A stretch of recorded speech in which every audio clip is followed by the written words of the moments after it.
I'd like to call the meeting to order. Good evening. Thank you all for joining us. Just a few notes about our meeting format.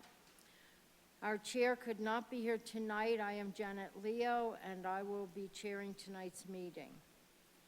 Tonight's Planning Commission meeting is being held in person and online. Commissioners, Planning Department staff, and members of the public are attending in the Wheat Ridge City Hall and also by way of the Zoom platform. Planning Commission has followed the lead of City Council and returned to in-person meetings as positivity rates in Jefferson County have declined. Members of the public who are not present and wish to make comments may participate virtually by joining through Zoom, either on a device or by calling in. A Zoom meeting link and dial-in information can be found on wheatridgespeaks.org. In addition to online via Zoom, we are also broadcasting this meeting on Channel 8 and wheatridgespeaks.org.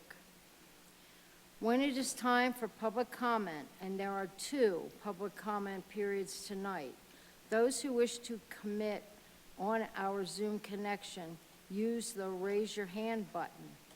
If you are dialing in, press star 9 to raise your hand and star 6 to unmute your phone. If you plan to speak online tonight, please keep background noise to a minimum. If you do not plan to speak, we recommend you simply view the meeting live by watching on Channel 8 or on wheatridgespeaks.org. We appreciate your participation in tonight's meeting. We hope to create a friendly and respectful atmosphere for public dialogue, and we appreciate your help in this process. I would now like to call to order the City of Wheat Ridge Planning Commission for March 3rd, 2022. Could we have a roll call of members, please? Jonathan Shelkey. Here. Jerry DiTullio. Here. Christine Disney. Here. Julianne Stern. Here. Melissa Antle. Present. Will Kearns. Here. Janet Leo. Here. And Daniel Larson is absent tonight. Tonight, I am pleased to welcome 3 new members to the Planning Commission. In District 1, we have Jerry DiTullio and Jonathan Shelkey. In District 2, we have Julianne Stern.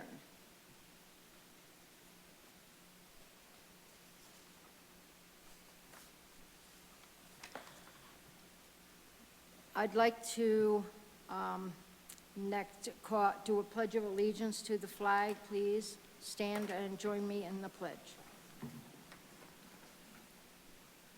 Pledge allegiance to the flag of the United States of America, and to the republic for which it stands, one nation, under God, indivisible, with liberty and justice for all.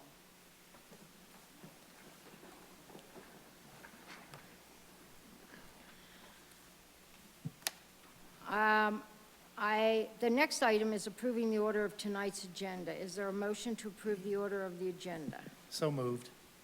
Can I get a second? Second. Are there any additions or corrections to the agenda?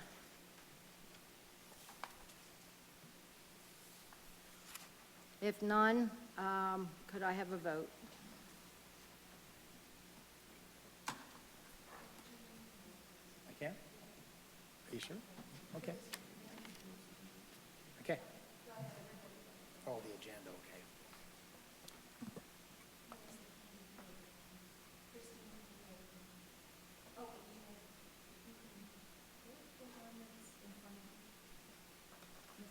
Oh, I pushed the other one, I'm sorry.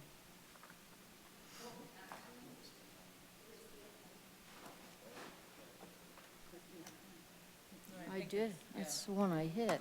There you go. Didn't go on. Okay. Motion approved, 7-0. Technical. The next item is approving the minutes from our last meeting. I'll ask our newest members to please abstain from this vote. Is there a motion to approve the minutes from February 17, 2022? Madam Chair, I have a correction. to the minutes.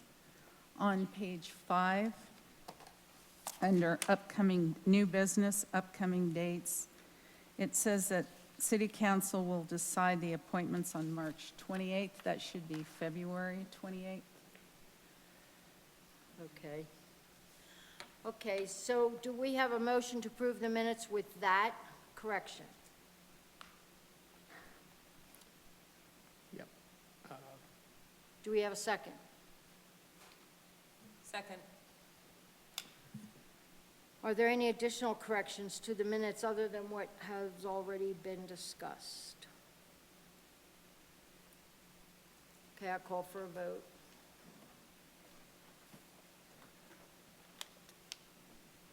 Motion approved, 4-0 with 3 abstaining.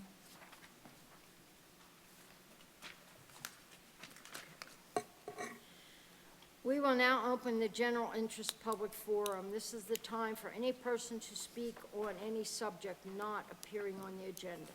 If you plan to speak on an item that is on tonight's public hearing agenda, please wait until we get to that item. All speakers are asked to limit their remarks to 3 minutes. Speakers may not donate their time. If you plan to speak, please give us your name, spell your last name, and share your address. Is anyone signed up to speak in the general interest public forum? No one has signed up to speak.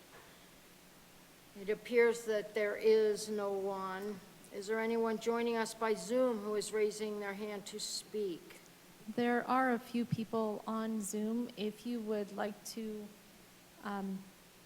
give comment during this public forum, please, can't talk tonight.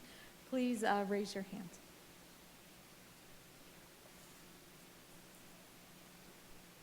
Nobody has raised their hand. It appears that there is no one. Is there anyone else from the public who would like to speak on any subject not appearing on tonight's agenda? Please speak up now. Thank you. As seeing no one, thank you, I will close the public forum.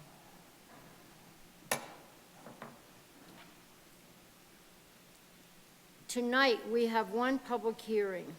Before we begin, I would like to again welcome any members of the public. It is important that the public hearing be conducted in a dignified and civil manner. Our hope is that we create a friendly and respectful atmosphere for public dialogue, and we appreciate your help in this process. I ask that you respect the statements made by city staff, the applicant, and my fellow planning commissioners.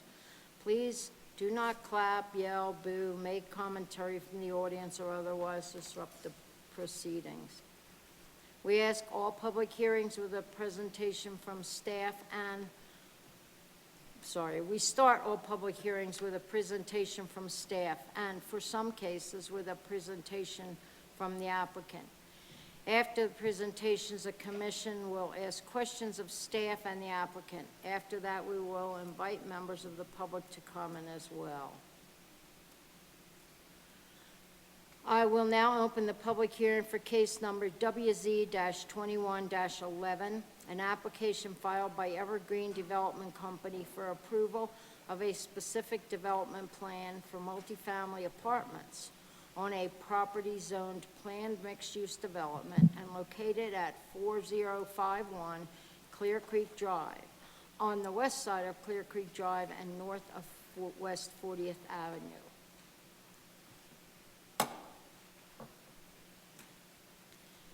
We typically administer an oath for any participant in a public hearing, staff, applicants, and the public. In this hybrid meeting format, we are administering that oath in a different way. If you comment during a public hearing tonight by choosing to testify, you are agreeing that the testimony you give will be the truth as you know it. May we please have the staff report?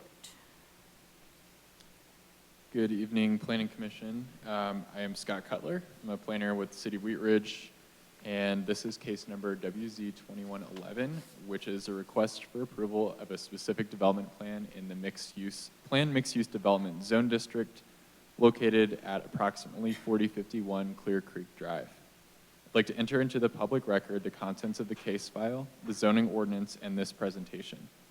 The property is within the city of Wheat Ridge. All appropriate notification and posting requirements have been met, and therefore Planning Commission has jurisdiction to hear the case.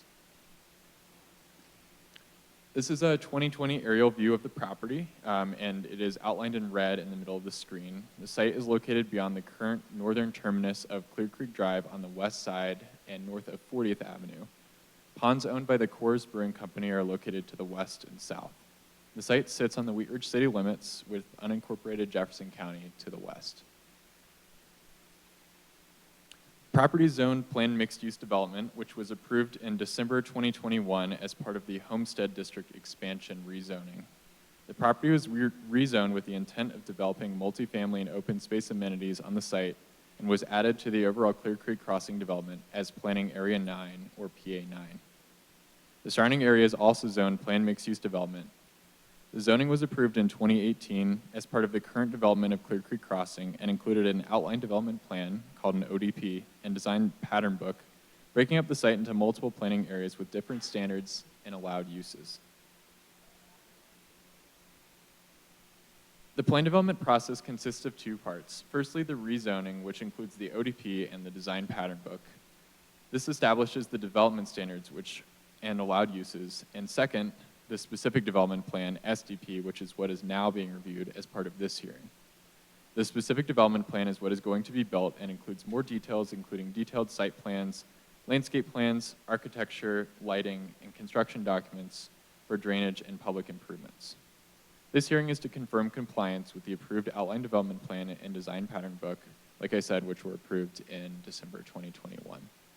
And it would be to develop 250 apartment units across 15 buildings, plus a clubhouse. Each unit will be approximately 2 to 3 stories, and it will also dedicate an open space tract for a trailhead site. This slide shows a map of Clear Creek Crossing with the PA9 site in context with the rest of the Clear Creek Crossing development, shown in the blue star, and north is to the left in this image. It has the same design standards as the existing Outlook apartments, which are located across Clear Creek Drive in Planning Area 2. This is the overall site plan for the project. The property will have 2 entrances that are shown in the blue stars, one at the southeast corner that connects into Planning Area 7 before connecting with Clear Creek Drive, and another along the north side that connects to the Clear Creek Drive extension. Clear Creek Drive is being extended along the frontage of this property to the northwest portion of the site, which is called Tract A and highlighted in green. The purpose for this extension is to allow the site to have direct access to a public street and to allow closer parking and access to Tract A, which will contain a trailhead area as required by the ODP zoning document. The trailhead is being developed concurrently with the apartments, but will be owned and maintained separately. The trail will continue north to connect with the Clear Creek Greenbelt, as it does today. The site consists of 16 buildings. 15 of those are apartment buildings, and there will be 1 clubhouse at the primary entrance in the southeast corner. There are 3 types of buildings: a 28-unit building that is 2 to 3 stories, an 18-unit building that is 2 to 3 stories, and a 3-unit carriage building with tuck-under garages. Example architecture is on the next slide and also in the SDP packet. The site layout takes advantage of lakes and mountain views to the west, with several buildings oriented to face that direction. Multiple amenities are provided throughout the site, including a partial walking loop, a dog park, pool, and courtyard area, and the applicant will talk about that as well. The site design also provides direct connections to the trailhead area, and pedestrian amenities are provided throughout the site, including connections to the public street network, trail, and adjacent planning area. Parking is provided in a mix of dispersed surface parking lots, and some units also have tuck-under garages. The parking is broken up by the buildings and landscaping areas. The site significantly exceeds the minimum 20% landscaping requirement for this district, with almost 1/3 of the site being landscaped, not even including the additional landscaping in the trailhead area. More detailed analysis of the site design was provided in the staff report, and the SDP plans contain details for each area of the site and more detailed landscaping plans. These are the color renderings from the SDP of some of the building types. The materials, color palettes, and roof styles are meant to comply with the requirement for a modern agrarian aesthetic. Stone veneer, shingle roofs, and natural tones all contribute to this element, along with a vertical board and batten siding. The apartment buildings include multiple entrances, balconies, and tuck-under parking. More color palettes and elevations are shown in the staff report, and all elevations are also in black and white in the SDP document. The buildings are under the maximum height of 50 feet for this zone district and significantly shorter than the 4-story apartment buildings across the street, providing a variety in housing types, designs, and heights, despite having common architectural elements.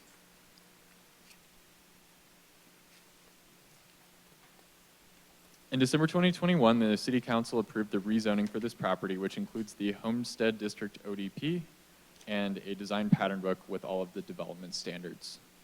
A specific development plan for the property was then submitted and reviewed by the city for compliance with that approved ODP and design pattern book. Wheat Ridge is not a full-service city, and we sent the application on referral to outside agencies, including fire, water, and sanitation, and we also completed an internal review with the planning division and engineering division. We did not receive any concerns or objections from those outside agencies, and before the hearing, the property was posted, letters were sent to occupants and owners within 600 feet of the property, and we did not receive any public comments on this application. Staff is recommending approval of the request for the following reasons. The SDP is consistent with the purpose of a planned development. The SDP is consistent with the ODP and design pattern book. The proposed uses are consistent with those allowed in the ODP, and agencies can serve the property. There is still a plat under review for this site, and staff has added a condition of approval stating that the city will verify consistency between the SDP and plat prior to the recording of both documents.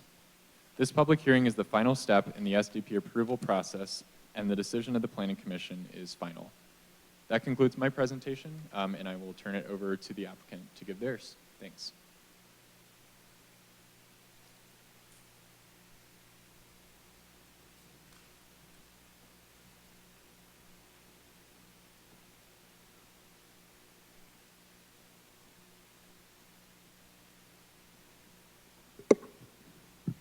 Can I get the spelling of your last name and your address? Sure. Christine McWright, M-C-R-I-G-H-T, 1873 South Bel Air, Denver, 80222. Members of the commission and staff, thank you for the opportunity to share Evergreen Devco's specific development plan application for Outlook at Clear Creek Crossing Phase 2, a proposed 250-unit apartment community located within Clear Creek Crossing planned mixed-use development.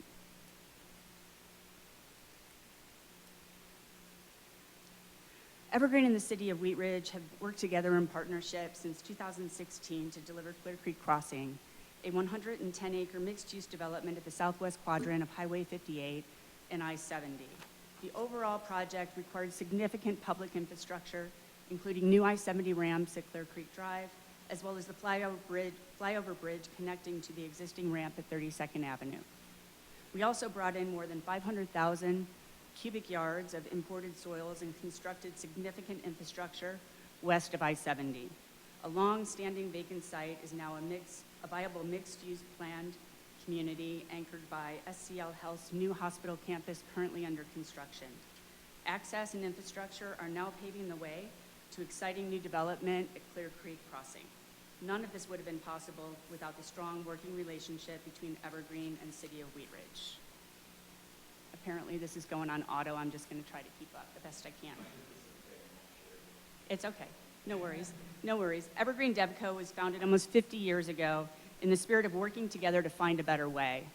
Since 1974, we've developed hundreds of properties, beginning with retail in California, expanding to Arizona in 1982, and then to Colorado in 2007.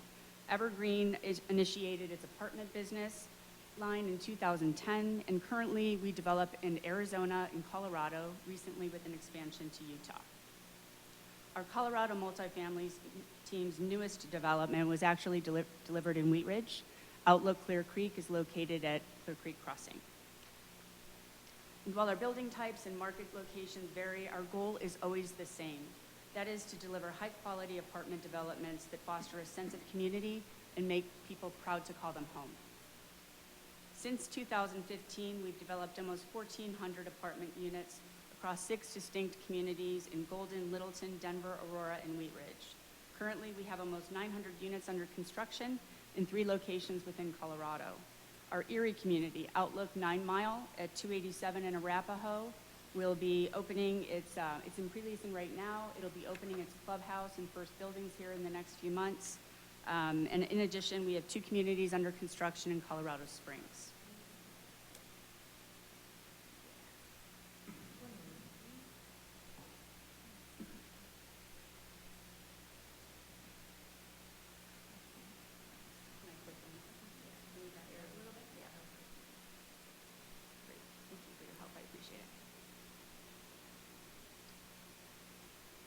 In addition, we have 2 communities under construction in Colorado Springs, as I said.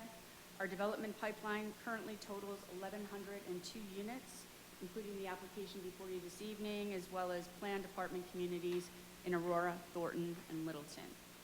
Especially as it becomes increasingly difficult to keep up with housing demand, the opportunity for our team is adding something special, something new that is desirable and will stand the test of time.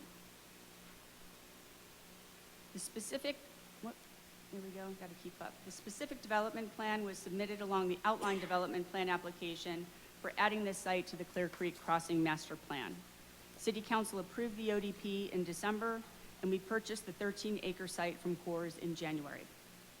While Evergreen has not owned this site until recently, we always looked at it as a future residential site. It's got 2 sides along the Coors Ponds and just fabulous mountain views behind it.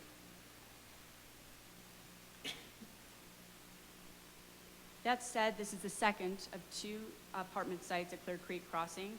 Outlook Clear Creek, a 310 apartment community, was constructed and leased over the last 2 years and has been very well received.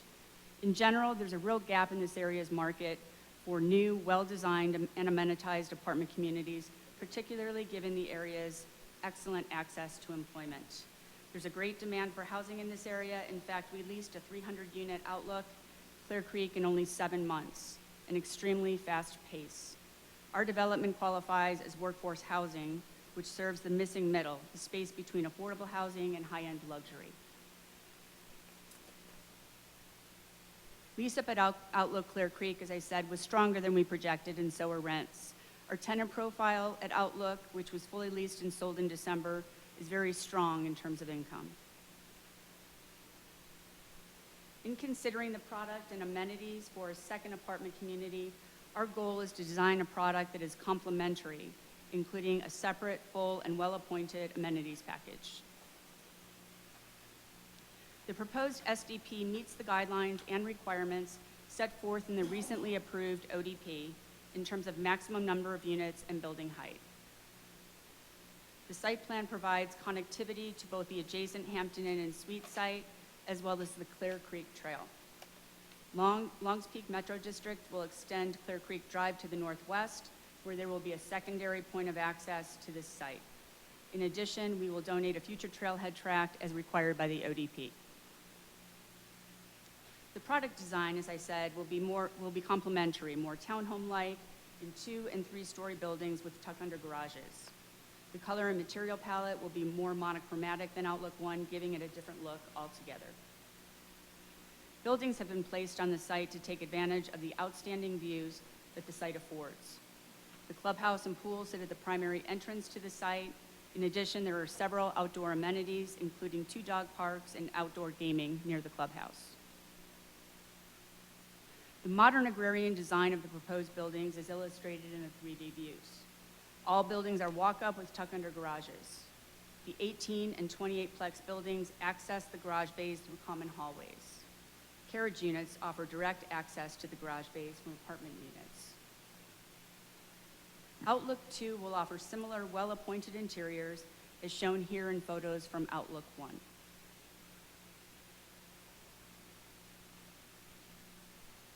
The clubhouse and adjacent pool area are the focal point of the community, where residents can work, socialize, meet, and entertain.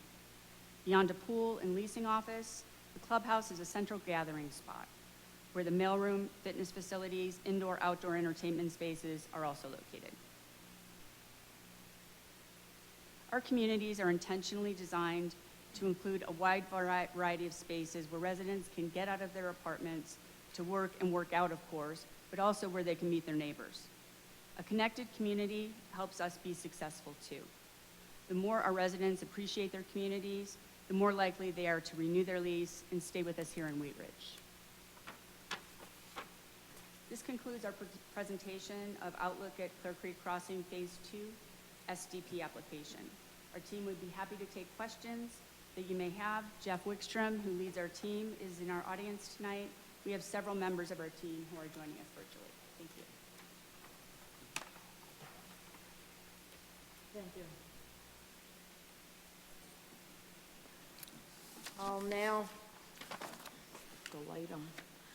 I'll now entertain questions from the commissioners.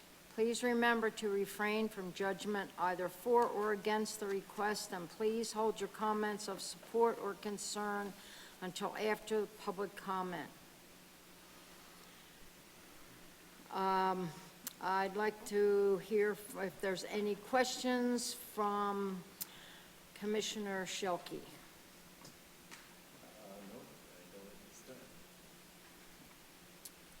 Commissioner DiTullio, do you have any comments, questions? Yes, I have a couple of questions for the applicant, please.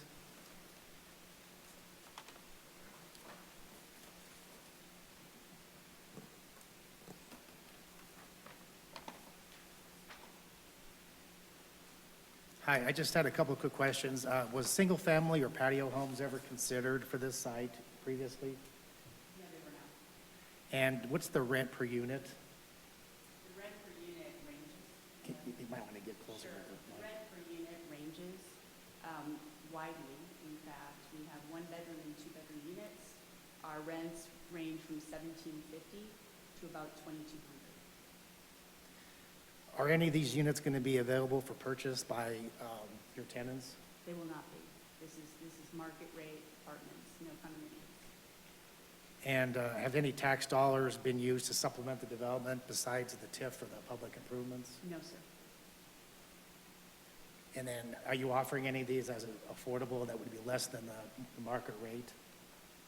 Not less than market rate, but as I said, I would say that at least half of our units qualify for what we call workforce housing, where, you look at the AMI and the percent thereof, one and two bedroom units, and they fall well within that range. So what would be the AMI for someone to afford these? What's the yearly salary? Yearly salaries between 52 and 65. Per person or for the family? Well, it depends on how you look at it. It's an array, so it's per household. Okay, thank you. Commissioner Antle, No questions. Commissioner Disney, No questions. Commissioner Stern. Yes, a couple questions. Can you speak a little bit about pedestrian connections across the site, especially how residents can take advantage safely of both the clubhouse amenity and the trailhead? Sure thing. So intentionally, the clubhouse is located at the entrance to the project itself. It's the most highly traveled area of the site, and intentionally so. Everyone goes in, everyone goes out, and so that's the location of the clubhouse. Within the clubhouse, we have a variety of important amenities that folks use every day, like mailroom, leasing office, things of that sort. In addition, it's a stopping point for other amenities that they might want to take advantage of. We definitely outfit our clubhouse with working, as well as just sitting back enjoying and entertaining. In terms of connectivity, there's connectivity across the site, in the site, and also to other areas of the crossing. So, the site is set up so it's easy to cross over to the street to phase 1, as well as to block 1 overall, which is a major employer. So we anticipate that several other residents will actually work at the hospital and want to work. In addition, we connect through our site and also outside of our site along the eastern boundary of our site to the Clear Creek site. So there are 2 opportunities to connect directly. And one of the things we see with Outlook 1 when we visit is residents are out on the trail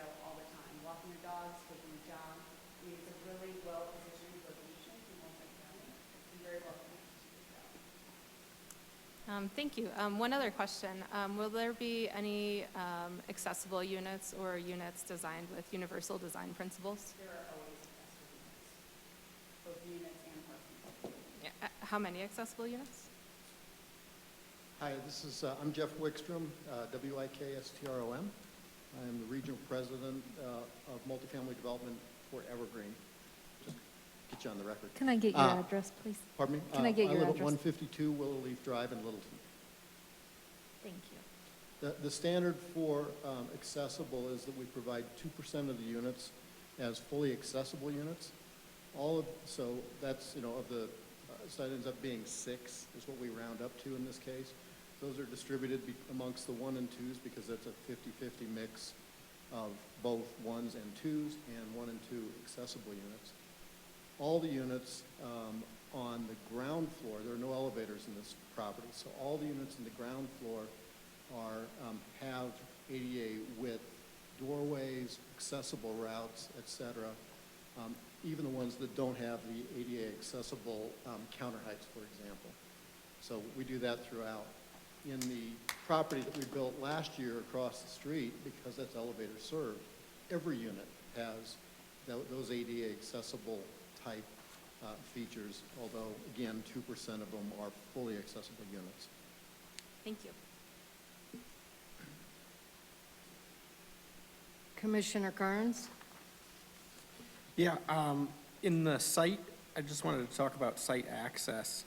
It looks like on the southeast corner, there's some kind of a access off to a different property. Is that, what is it? That's correct. It's a shared access. Okay, Brand Hospitality, they have access directly to Clear Creek Drive. At the northern point of their development, we will share an access. So, oh, I they see. go directly into, you have not seen this yet, the Hampton Inn Suites, and then they'll turn right and head into our property. Okay.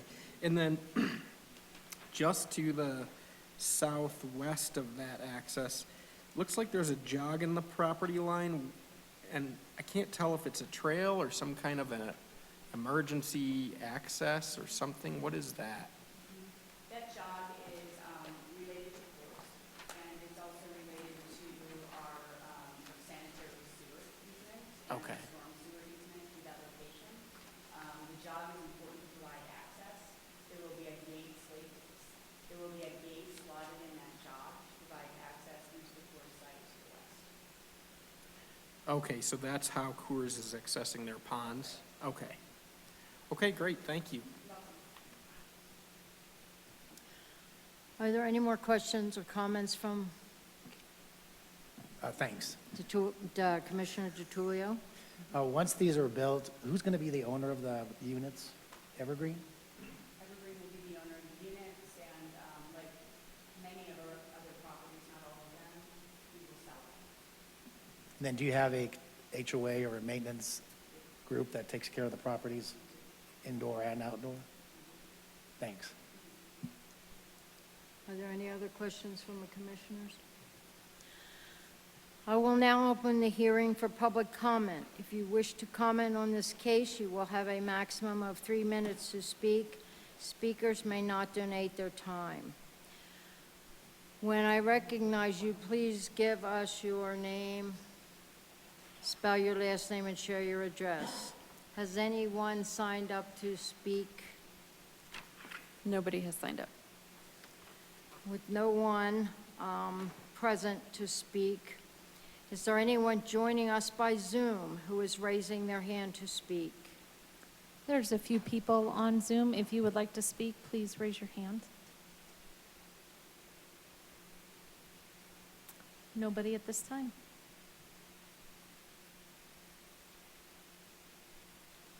There's no one. Is there anyone else from the public who would like to speak? Please speak now before I close the citizens' forum. I will close the citizens' forum. Before I entertain a motion, can staff or the applicant please address the public's questions? And being that there were no public's questions, that's moot. Thank you. I will now entertain a motion. Madam Chairman, I move to approve case number WZ-21-11, a request for approval of a specific development plan for a 250-unit apartment development on property located at 4051 Clear Creek Drive within Planning Area 9 of Clear Creek Crossing and Zone Plan Mixed-Use Development for the following reasons. The specific development plan is consistent with the purpose of a planned development as stated in Section 26-301 of the Code of Laws. 2, the specific development plan is consistent with the intent and purpose of the outlined development plan. 3, the proposed uses are consistent with those approved by the outlined development plan.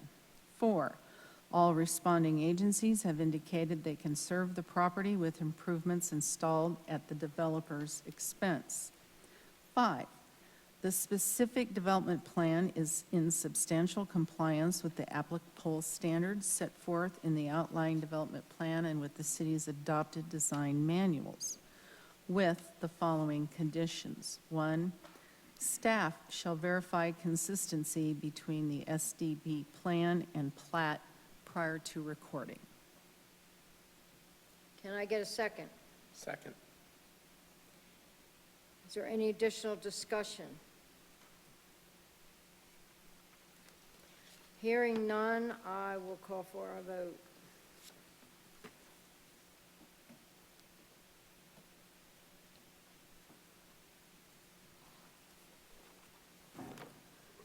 Motion approved, 7-0.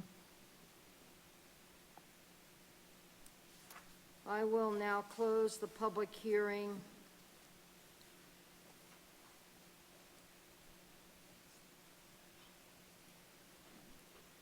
Is there any old business? No old business, just a couple of new items to take care of tonight. First up, we have election of officers. We haven't done this in person in a while. We did it on Zoom about a year ago.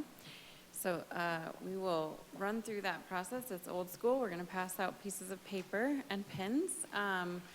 The Planning Commission bylaws require that you elect a chair and vice chair every year after appointments have been made. Dan has been the chair, Dan Larson, for the last year. Jahi Simbai was the vice chair.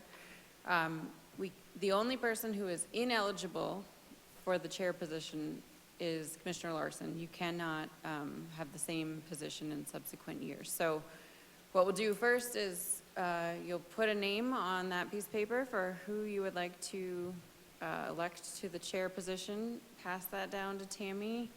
We will tally them up until we have a chair, and then we'll repeat the same process for vice chair. Any questions? We don't take nominations, so it's all just secret ballot per the bylaws. Nobody's going to actually say they want to do it or not. I'm going to have to elect. You're welcome Come on, to, Jerry, don't be a troublemaker. It's your first Spill night. the beans. What happens if somebody gets it, doesn't want it? Too bad. Too So bad. sad. They can not accept the election, I suppose.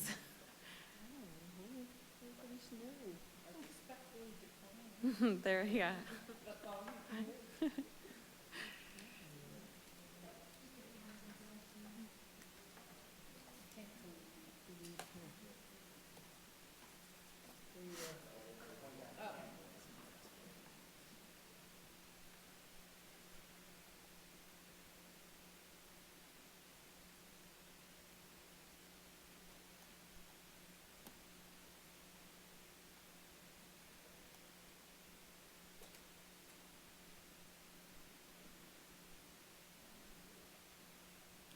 God, time flies.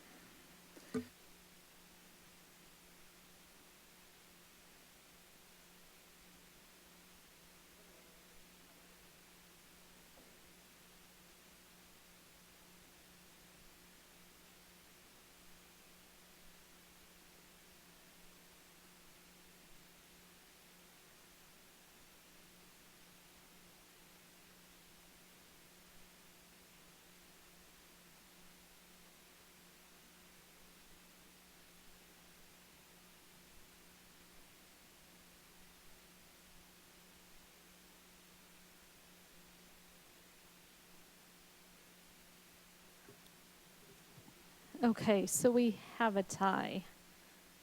We have 2 for Jerry DiTullio and 2 for Melissa Antle.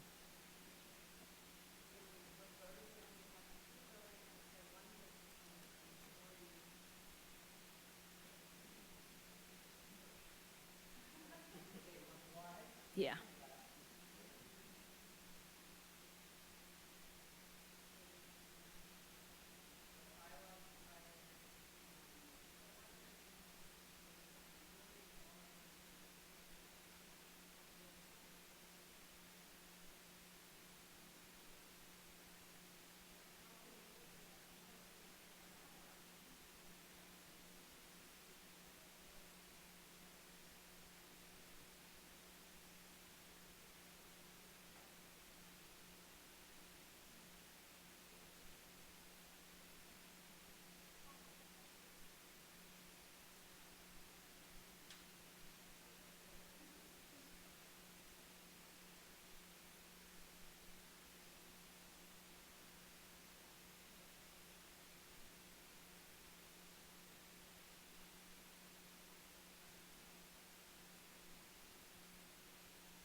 So our new chair is Melissa Antle. Thank you. We will repeat the same process for vice chair.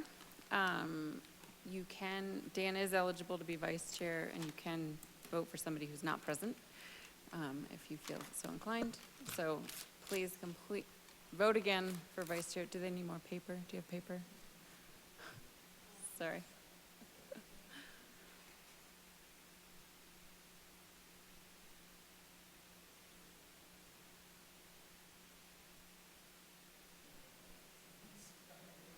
Right.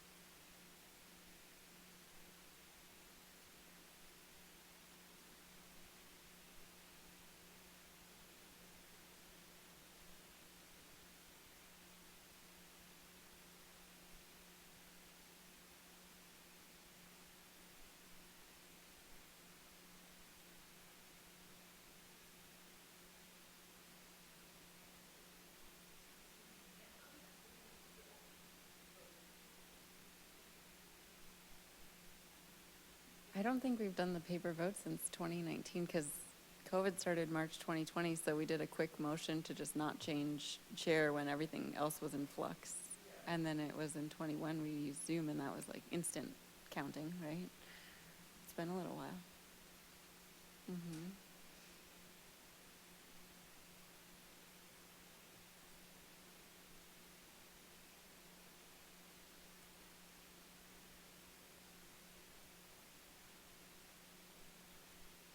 And our vice chair is Jerry DiTullio. Great. Thanks. Speaking of chairs and vice chairs, our next meeting, your first to chair, will be March 17th. So we do have a meeting for a second meeting in March. We will have 3 cases that night. April, we do expect to have our April meetings, so keep those on your calendars. We'll let you know if for some reason we don't need both of them, but given the pipeline that we have, we probably will use both.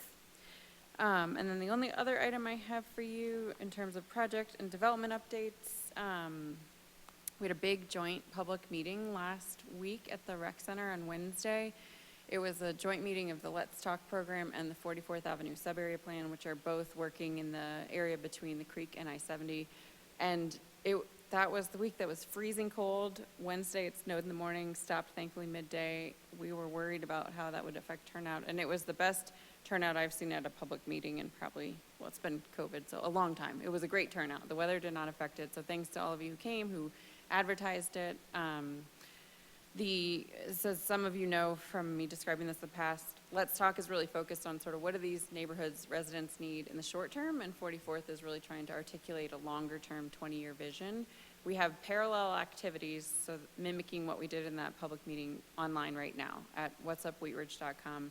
So we will be sending you, if Stephanie hasn't already, like a image or a blurb, things that you can share with your networks. Online engagement in these neighborhoods has been noticeably lower, I would say, than we've had in other neighborhoods in the Let's Talk program. So we're trying to get creative, reaching out to schools. We've got yard signs, sort of the whole range of ideas. So please, if you can, let folks know to go online for both programs. Right now there's a survey and there's a mapping activity that we've mimicked on What's Up Wheat Ridge. Two specific project updates. So in Clear Creek Crossing, Foothills Credit Union, if you've been by there, you've noticed their signs are on their building now. They are really close to CO, so they've got final inspections happening this week. So I'd expect a certificate of occupancy this month. You saw that specific development plan in July of 2020. So not quite 2 years, maybe 20 months-ish, which is pretty good for a 3-story commercial building. And then similar timeline, the industrial flex building that's just east of Medved on the north side of the interstate looks similar to those buildings you see on I-25. It's that same company.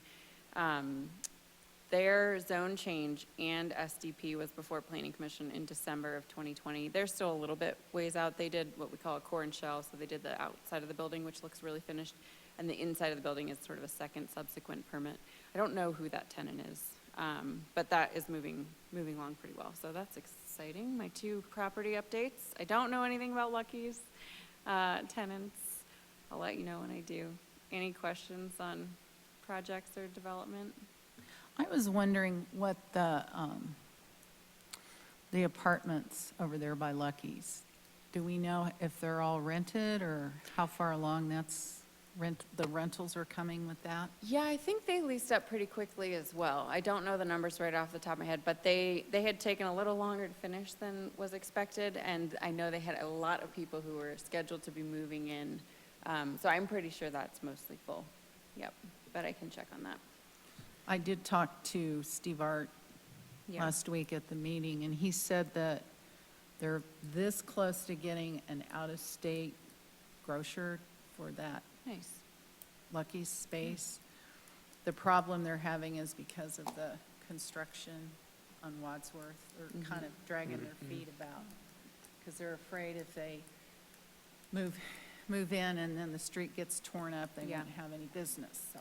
That's Yeah. what Steve Art told me. That had been sort of the Lucky's plan, get in and get established before construction, and obviously they didn't expect to change their business model, so, yeah.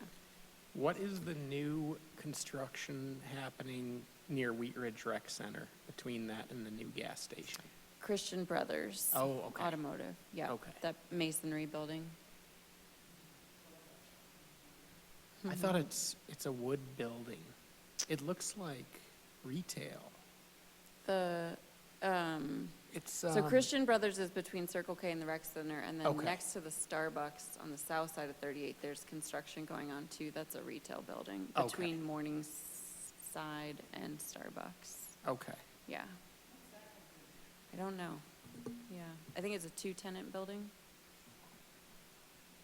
Yeah, the Christian Brothers building is kind of strange because it looks like it has big windows all along Kipling, which Yeah. is not typical Yeah. of that kind of a business. It's not, good point, but is very much required by the Architectural and Site Design Manual and the mixed-use code, just to try to make it at least feel like it's more urban and activated. That property has the build-to requirement, so the building was required to be within 20 feet of the front property line.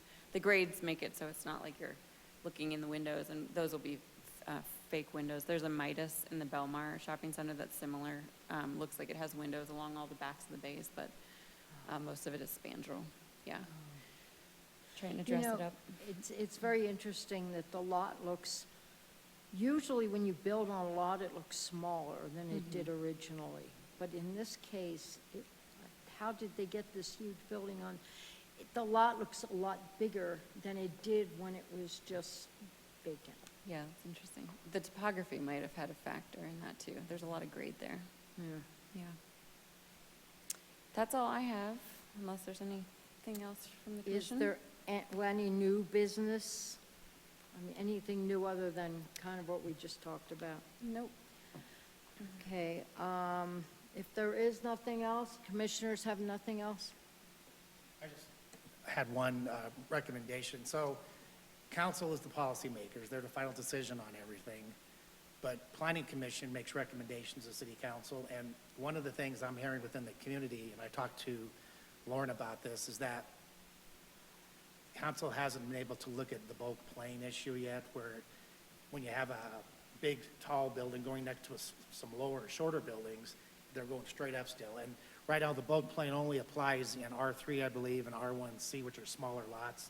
But as we grow and change, it would be awesome if this council and the city adopted bulk plane for all the zone districts, so that as we get this conflict of shorter houses versus the larger houses, that would be in place. And I think this is one of the reasons why you see a lot of protests, is because on the R1 lots and the bigger lots, they'll still have a 5-foot setback versus a 10 or 15 setback, and then they have this building straight up next to them, and it blocks, but the bulk plane allows them to bring it in. You probably dealt with it before. So, like I said, council is the policymaker, but I was hoping that this board, through the staff, would make a recommendation to city council to address the bulk plane for all zone districts sooner than later, because it's still not really on the agenda with the mayor pro tem and the city council. And I think we're going to see more of these conflicts and protests, because even on R1 lots where they're going to build a house close to some shorter properties, 2 and 3 story. So I don't know if, we could have staff make this as a verbal recommendation to the city council, or if we had something written to city council. And I know they set their own agenda, but this would be a recommendation to address bulk planes sooner than later, hopefully within this quarter or next, so that this would be addressed. So we're not getting these protests from people that are R1 lots. Do you have any comment on that, Lauren, about a verbal versus a paper recommendation to the city council from the planning commission, if you guys agree, if the Yeah. commission agrees? Just a little background. I pulled up the memo while we had the hearing. So in 2016, some of you may have been on the commission, we added bulk plane to the zoning code. So right now we have setbacks and heights. That creates a rectangular building envelope. But bulk plane adds a diagonal, so the taller a building gets, the bigger the setback. For whatever reason at the time, I think council perceived that it was an issue primarily in East Wheat Ridge, where lot sizes are narrower and we were starting to see taller townhomes. So the current regulations apply only in R3 for single-family homes and R1C. Staff has long made the recommendation from 2016 all the way through our last study session was in May 2021 that the bulk plane should apply universally. That recommendation, for whatever reason, was not council didn't agree with that recommendation when we talked to them in May of last year, but did ask us to bring it forward again, at sort of yet to be determined. So it is on the future agenda list for them. It's not calendared. We have not been able to resource that at the end of last year, nor did we get clear policy direction from council in terms of what to bring back to them. I do expect it would come to council in the next quarter or two. In terms of your role in that, if it were to move forward on its own with absent your recommendation at this point in time, it's a code amendment to 26, so it comes to you before it goes to council as a formal ordinance. Certainly if it's something that you feel strongly about, sort of consensus that you feel strongly about, we can move it forward, and when we go to study session, we can say that we had a discussion about it and that the planning commission sort of, however you feel, urges council to consider it, or whatever that might be. So we weren't planning to have a study session in the planning commission format. We sometimes do that on certain topics that are either new or novel or just need a little bit more homework. Because it's not a novel idea, we already have it in the code. That wasn't our plan. There's not really a model for planning commission sending direct communication to council other than through staff, but certainly whatever you decide, we can move forward. That's what city council's next step is. I'm not sure that we typically would in planning commission. We could, if you feel like it warrants that, or would prompt council to move something forward faster. I guess I'm not trying to create more work with a study session. My thought is that if there was a consensus here that council should look at it sooner than later, that message would be, and that we support that memo that they drafted in last year, that would be put on the agenda through the mayor pro tem sooner than later. That's all I'm asking. So if the bulk plan is adopted, will that stop all of these petitions and ballot measures from happening? Or is that still gonna go on into perpetuity because you have people that don't want density, et cetera? Yeah, I don't have a crystal ball. I wouldn't expect that it stops things, though I mean, staff is of the opinion that the bulk plane helps to alleviate Right. some of the concerns people have in terms of tall buildings being close to property lines, and that has been one of the factors at play with some recent zone changes and just sort of development now spreading throughout the city. So I do think it could help. I think that it's never going to please everybody, but the bulk plane does help in the bigger lots where they're going to get closer. The setback is the big problem, where you have an R1 lot with a 5-foot setback versus a 15, and the house next door is 1 story, and the new development's going to be 3 stories. So that bulk plane helps calm the, Concerns about density right, and height, right. Yeah, if the side setback is 5 or 10 feet, bulk plane will force a taller building to have a larger setback. It'll have a negligible effect in R1 where the setbacks are 15 feet. But we do have some non-conforming R2 lots, or, for example, that the bulk plane could result in a larger setback for some of the new homes that we're seeing.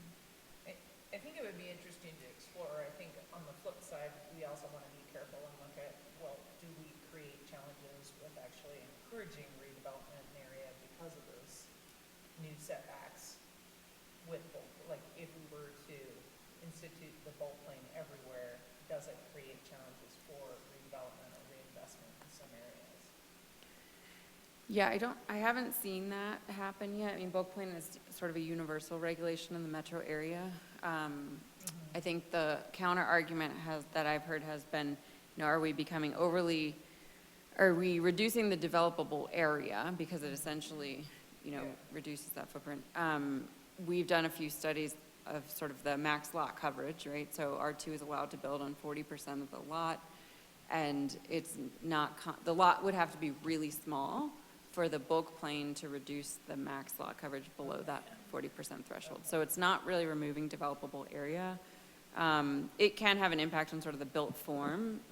You start to see buildings look similar because they have that required 45-degree, so you may start to see similar roof pitches, but there's so much variety in our housing stock. I don't foresee that becoming sort of the predominant form. So like I said, council sets the policy. So what I'm recommending is that they're going to make the final decision, but where I'm suggesting that through staff to the mayor pro tem who sets the agenda, that they start looking at this sooner than later on a study session. They may say no and leave it the way it is and just do the 2 zone districts, but it needs to get out in the public and I'm hoping that, start the process again. And then if council says no, they say no, because they set the final decision. But I think that having the bulk plane in all the zone districts, if they agree to that, and staff obviously recommends it, it may solve some problems of future development on conflict, So that would be my consensus. It's just that through staff, they recommend that the council move this forward in the study session as soon as they can with the mayor pro tem and have a discussion. And, we can attend as board members and under public comment and say what we think or, not. That's my consensus. Is this something that would normally go through staff, or would it, something coming from the planning commission, give it any more, strength? I think they're always open to hearing your opinion of whether it's a priority in terms of it being adopted in a certain way or being accelerated. I'm just looking at the future agenda, and I think it's quite likely that we could have another study session with council in May. We're already going to them with the 44th Avenue update, so I think we could make that happen.